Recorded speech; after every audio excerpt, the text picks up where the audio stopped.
Now we're in business. Not really, right? So high intensity could be two different things. So intensity could be weight, like how much load we're lifting, but it also could be how hard we're working. All right, how much weight we're lifting or how hard we're working. All right, why does that matter? Because a lot of us, we like to bang weights in here. Would you agree? All right? But if you bang weights every single time you come in, is that going to be a strategy to help you win on the long term? Nah. What if every 90 days, all 90 days, you just spent banging weights? Are we going to be successful there? No, we know that, right? The only difference is we don't do what we know sometimes. I'm a prime example. Tuesday, it's my plyo day. I got box jumps and I got split jerks. I hurt my knee hitting a PR on box jumps, celebrated the shit out of it still. Still did my push jerks. Still showed up on Wednesday, still showed up on Thursday, showed up on Friday. Guess what I'm doing today? Showing up today, right? Yeah, did I take it easy? Yes. Should I have taken it off? Maybe, right? But we're crazy, and that's okay. But what I did do in that process was dial it back. And I think it was because I understand this piece of information. This was the biggest information changer for me forever. I would go to work, be dead tired. Come Saturday, can't function, can't spend time with my family. Sunday, I spent all Sunday trying to recover. And I'd just be like, Monday, here we go again. And to define it, it was like the best line was from Alex Hormozy. He said, when he was like trying to get his gym going, he was sleeping in his gym. He said, man, I was the kind of tired that a good night of sleep couldn't shake off. Anyone ever feel like that? Yeah, that's not tired, guys. That's exhaustion, that's burnout, all right? How we got there, right? Because we look at stress as only the stress that we deal with. Someone stressed me out. But there is neurological stresses that are going on every single day. If you're in pain, right? If you got any kind of acute pain or chronic pain, you're gonna have that affecting your stress. You're not gonna be able to think clearly. Financial stress, economy stress, environmental stress, family stress. Like we just talked about, I think everyone can say everyone's got family dynamics that are interesting, to say the least. Now, working out, that is another one, right? If I'm banging weights 3 days a week, dealing with all kinds of that, trying to run a business, trying to make sure my team is okay, be an empathetic listener for everyone that needs that, do you think I'm gonna have anything left in the bucket? You're driving yourself into a hole, right? And when I tell people sometimes you gotta say no, they look at me like I'm crazy.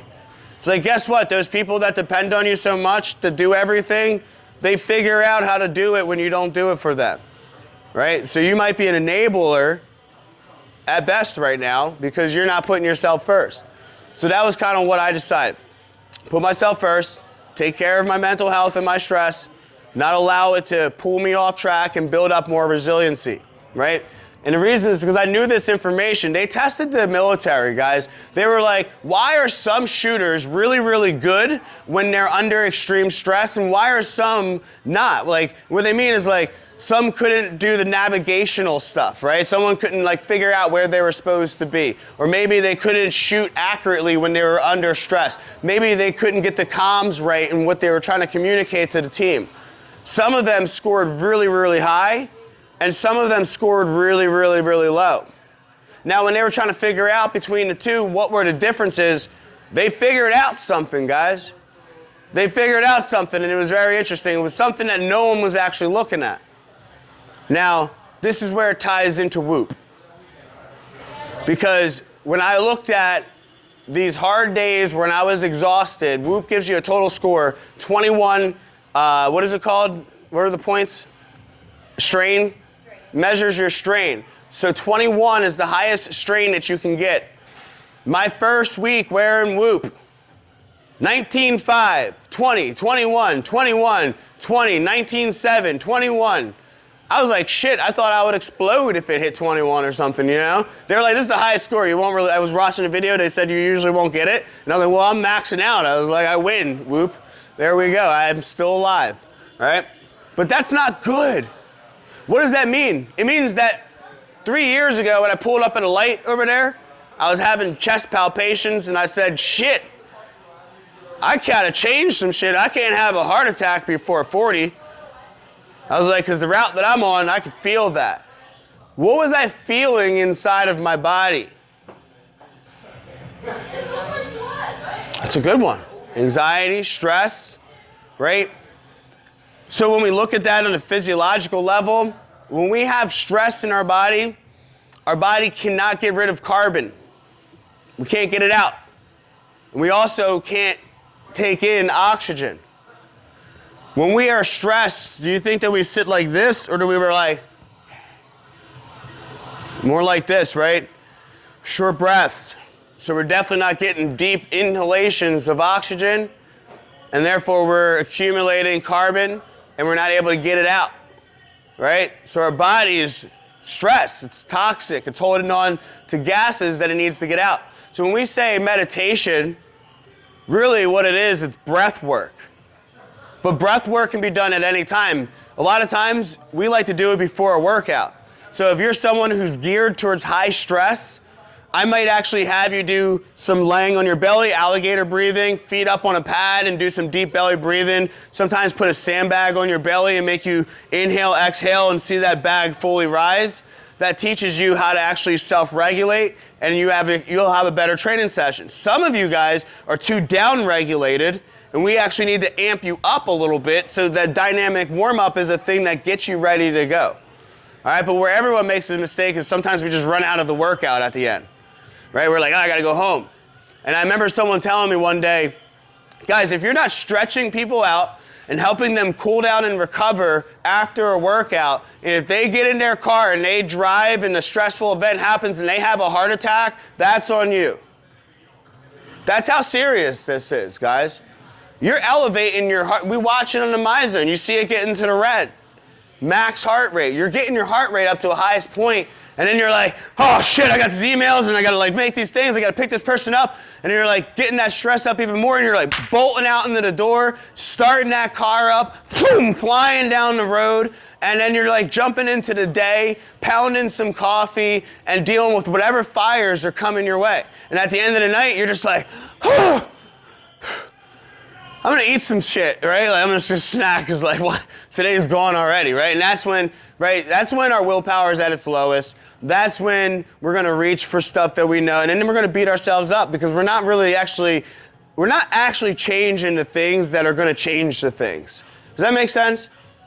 Like we always go, I need to lose weight. Okay, good. Let's eat healthy. Awesome, I'm gonna eat healthy. Why didn't you eat healthy this week? Oh, I fucked it up by like 3 days in. Why? I'm just really bad at this. Oh, okay. When you really dive in, had a stressful situation, didn't handle it well, ate something, was like, oh, screw it, I already ate this, might as well just say fuck it this week and we'll start over next week. So that self-loop started, but you're kind of giving the glossy version of it, when reality is, it's like, dude, I had a really stressful day and I just like bombed. And it's just like, oh, all right, well, let's get back on track tomorrow and the next day and the next day. Let's try and maybe miss a day and let's go for a walk outside, maybe go for a massage or something like that. So we could actually make a decision that would actually help you. But when we come at our coach with like the false, or let's just call it what it is. When we lie, all right, when we lie, we ain't helping nobody. Some people come to me and lie about their nutrition, like, oh, here's the plan I gave you. They're like, yeah, I'm following, it's not working. Oh, shit. So I'm going to be like, I believe you, because why would I think this person's a liar? So then I'm like, well, we must have given him too much calories, so let's take the calories away. So now instead of 1,700 calories, they give you 1,400 calories. Now you're like, shit, I got to eat less food. Now you fall off the wagon even more, because the reality is you just ate more calories and fell off. And if you would have said that, we would have been like, oh, 17 is where we should stay, and we actually need to just get better at trying to do this more frequently. And then we can measure the amount of times we have actually hit this and see, does our percentage rise over time? So if we get 4 days of compliance for 2 weeks straight, great. Let's try and get 5 days of compliance the next 2 weeks straight. Like that's where that's those small ones, guys. Like, so when we think about stress, so during these times, they elevated their performance in various cognitive performance-based tests while measuring and tracking a variety of stress hormones markers, including adrenaline, cortisol, neuropeptide Y, and even heart rate variability. Now, the heart rate variability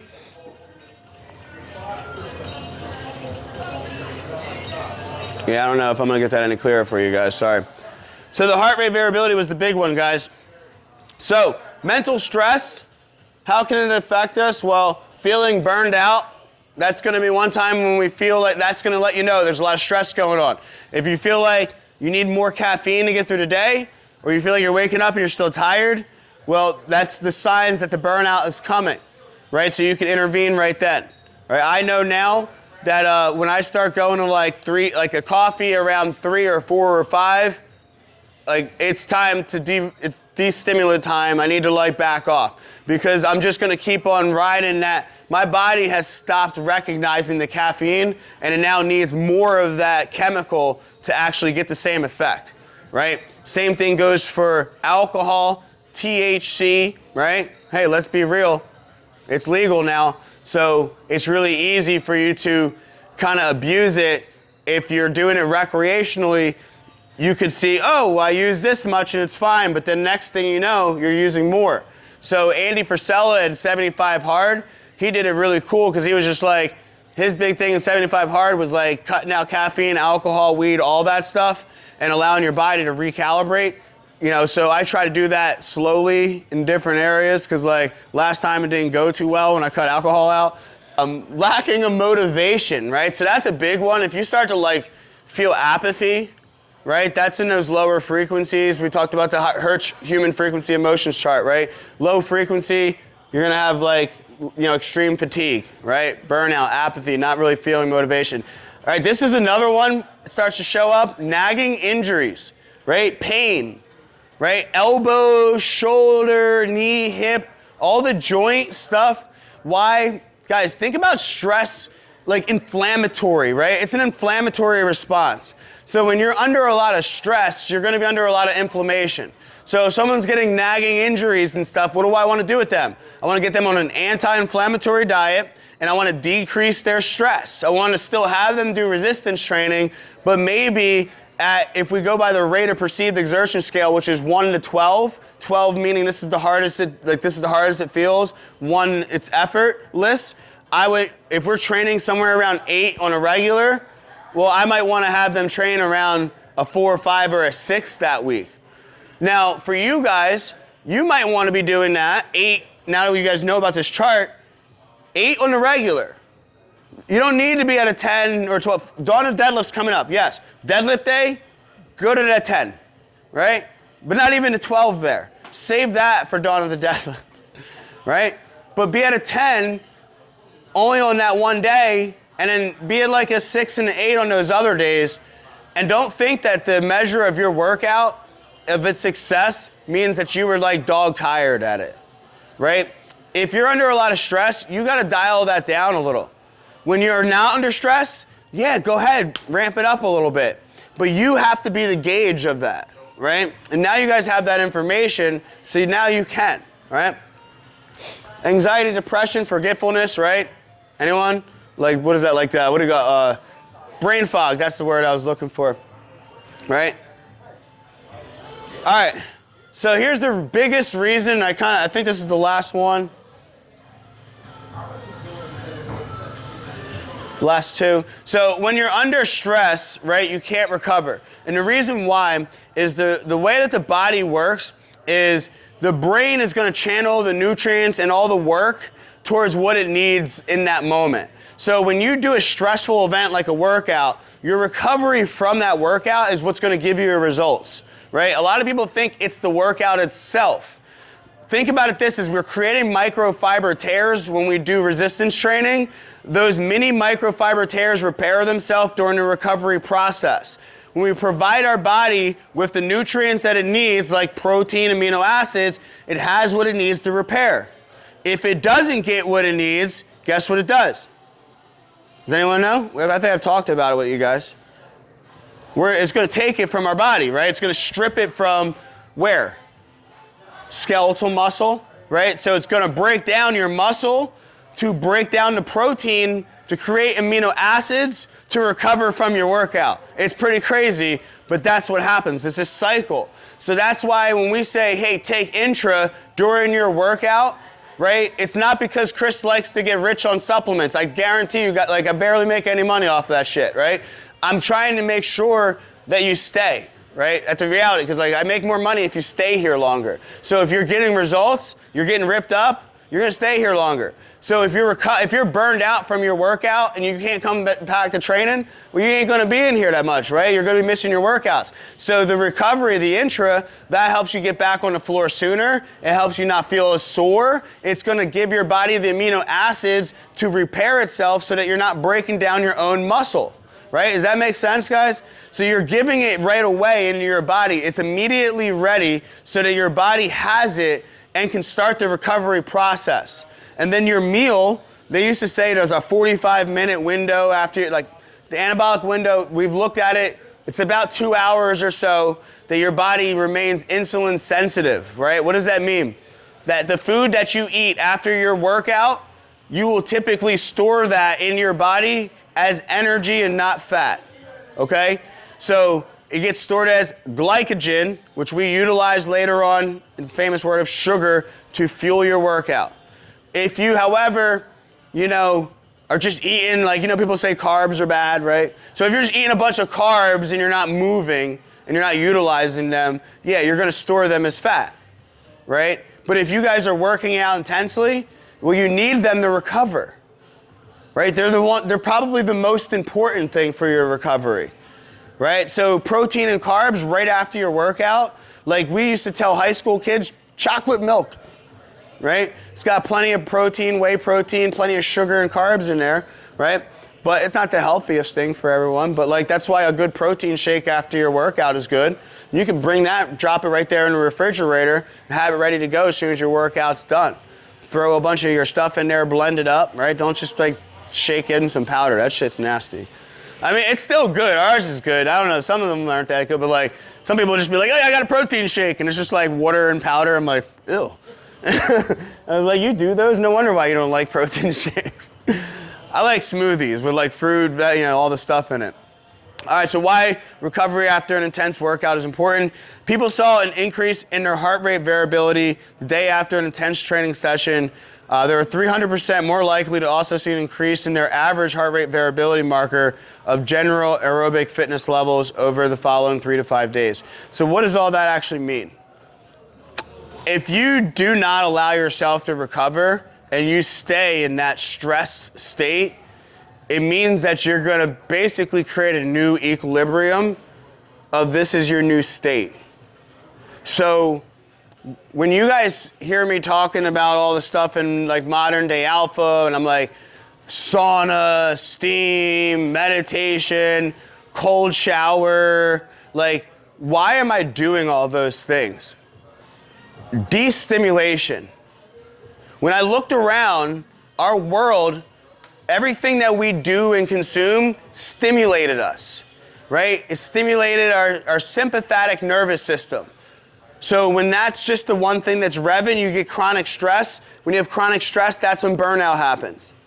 So you need to destimulate. So caffeine, stimulant. Sugar, stimulant. Stress, stimulant, right? All these things are getting your heart rate up.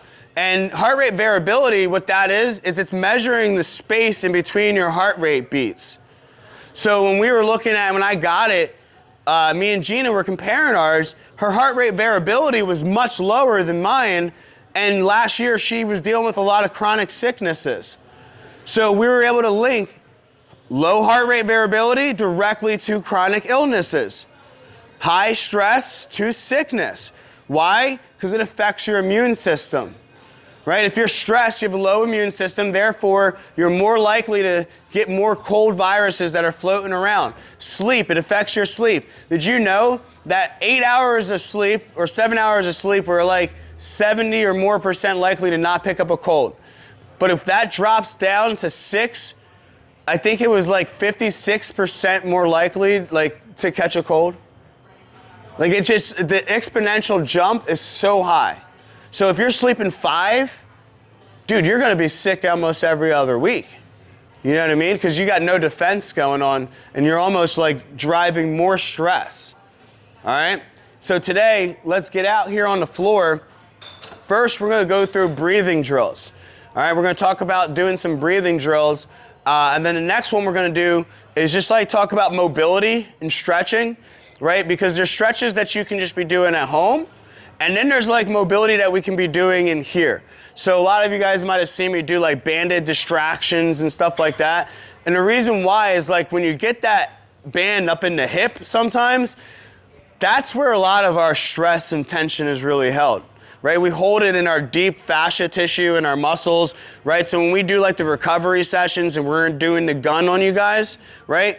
A lot of you guys like feel a lot of like relief in your stress afterwards because we take that stress and it goes inward, right? And it turns into knots. And then like those knots turn into restriction and we get hurt, right? So managing your stress, managing your muscle integrity, your joint integrity, all that's going to be really important for your success. All right? So, raise your hand if you learned anything today. A little bit? If you didn't learn anything today, raise your hand.